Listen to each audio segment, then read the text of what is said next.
Hi guys and welcome back to our channel with another vlog. And for today's video, ang gagawin natin is magre-return to office tayo, no?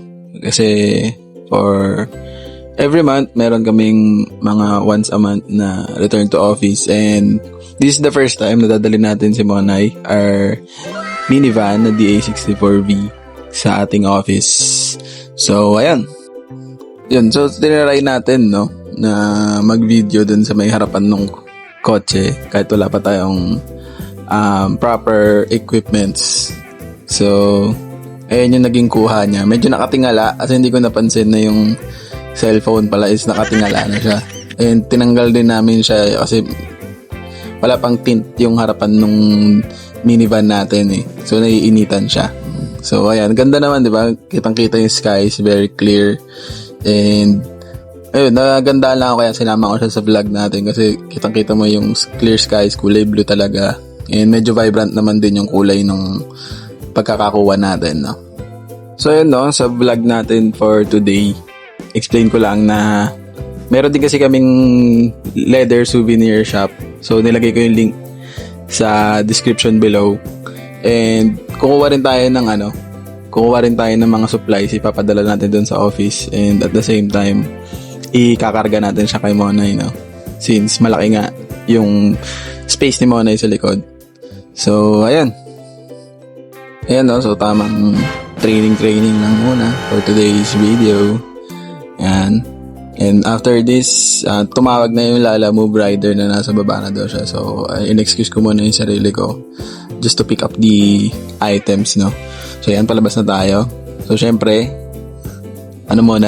POV muna ng lahat ng nagbablog. So, ayan siya. Pindot ng elevator, magbukas. Ayan, pindot ulit ng floor, sarado. Ayan. They always wanted to do that, no? Sa mga vlogs natin. So, ayan na. Hintayin lang natin kasi nandiyan na si Kuya Lala Move. And very patient naman sila, no? Thank you, Kuya, for being very patient, no? So, ayan, nakuha na natin yung leather natin, raw materials, yan. So, nakita niyo siya. Nakatupi naman siya, pero kadalasan, medyo nakarolyo lang siya. So, yun, ilalagay na natin siya sa likod ni Monay. Yan. No need to open na rin yung likod, kasi nga, pwede naman itupi na lang yung sa may gitna. So, yun. So, yun, after nun, guys, nag-take out lang kami, no? So, once a month lang naman kami pumupunta dito sa may Pasay area, sa may MOA area. So, minabuti na namin na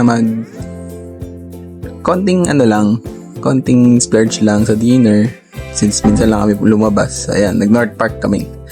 At ayun na nga, dumating na ang hindi inaasahan at nag-traffic.